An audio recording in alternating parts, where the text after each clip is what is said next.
Nandito po ako sa mahal na pinagpalang Birheng Maria, Ina ng Santo Rosario, or our Blessed Virgin Mary, Mother of the Holy Rosary, dito po sa kaliwa ng aming altar sa simbahan sa loob, dito sa Seminary Church.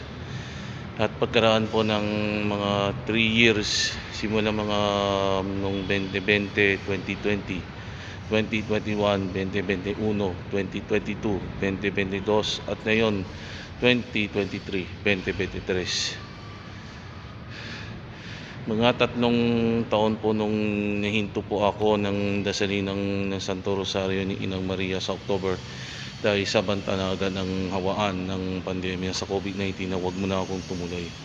Kalaunan, muli ako na nagbabalik ang dasalin. Salamat Ina Maria, at andito po ako sa iyong pinagpanagan natin ay tapos na ng hawaan ng mundo. Back to normal po. To God be the glory po sa inyo lahat. Ciao!